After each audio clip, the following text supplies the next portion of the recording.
الحمد لله وحده والصلاة والسلام على من لا نبي بعده أما بعد فأعوذ بالله من الشيطان الرجيم بسم الله الرحمن الرحيم قال الله تبارك وتعالى يسألونك ماذا أحل لهم قل أحل لكم الطيبات وما علمتم من الجوارح مكلبين تعلمونهن مما علمكم الله فكلوا مما أمسكن عليكم واذكروا اسم الله عليه واتقوا الله إن الله سريع الحساب يسألونك اے نبی یہ لوگ آپ سے سوال کرتے ہیں ماذا کہ کیا چیز احل لہم ان کے لیے حلال کر دی گئی ہے قل کہہ دیجئے احل لکم الطیبات تمہارے لیے ہر پاکیزہ چیز کو حلال کر دیا گیا ہے وما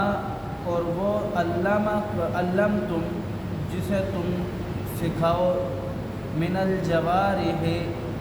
شکاری جانور مکلبینا جو پڑاؤ ڈال دے یا شکار کرے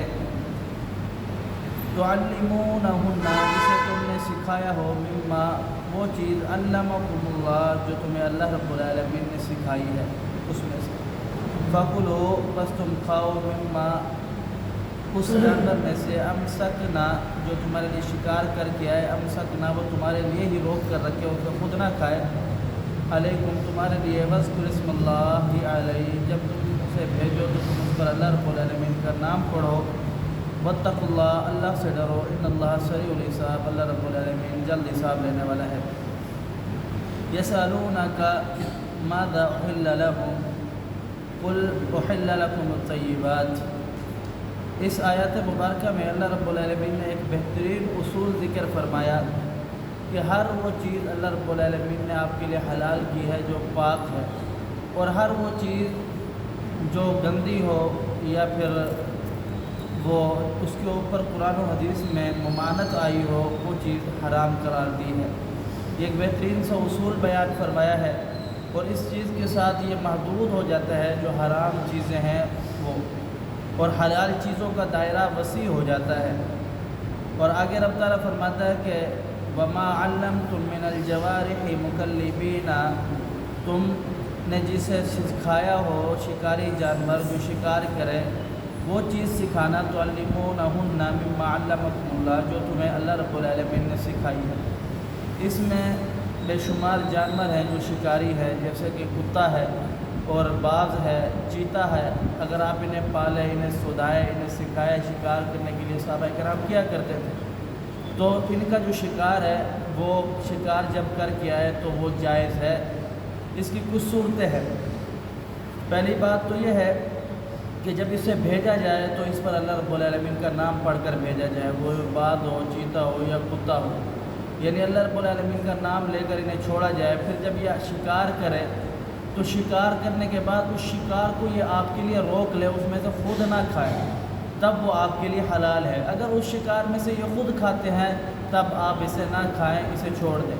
اور دوسری بات یہ ہے کہ اگر کوئی دوسرا جانور انہیں شکار کر کے دے تو یہ آپ کے لیے لے کے آئے تب بھی انہیں نہ کھائیں کیونکہ آپ نے انہی کے اوپر اللہ رب العالمین کا نام پڑھ کر کے انہیں چھوڑا ہے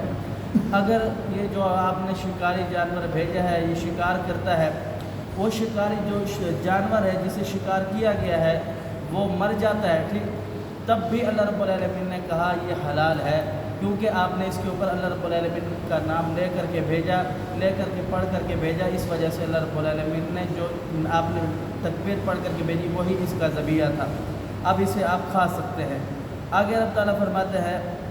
فکلوا تم کھاؤ مما اس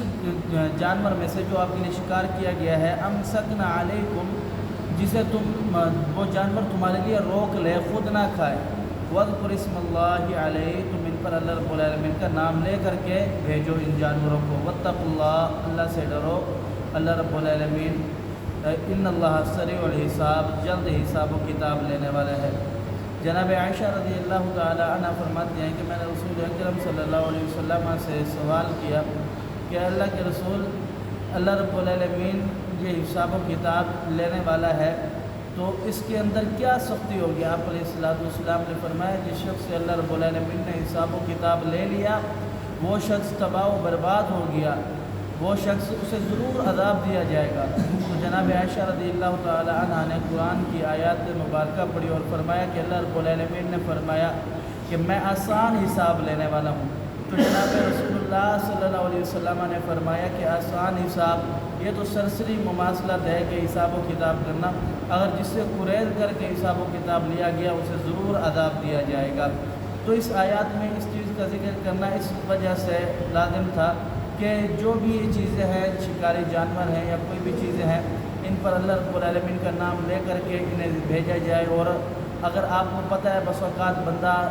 جان بوجھ کر کے ایسا عمل کرتا ہے جو اسے پتہ ہوتا ہے کہ یہ حرام ہے، میں اسے نہیں کروں، تب بھی وہ اسے کر لیتا ہے یا پھر دوسروں کو کھلا دیتا ہے، تو اللہ رب العالمین نے فرمایا کہ اللہ سے ڈریے، اللہ رب العالمین جلد حساب لینے والا ہے۔ اللہ سمجھنے عمل کی توفیق دے۔ اقول قولی ھذا استغفر اللہ ولکم ولسائر المسلمین۔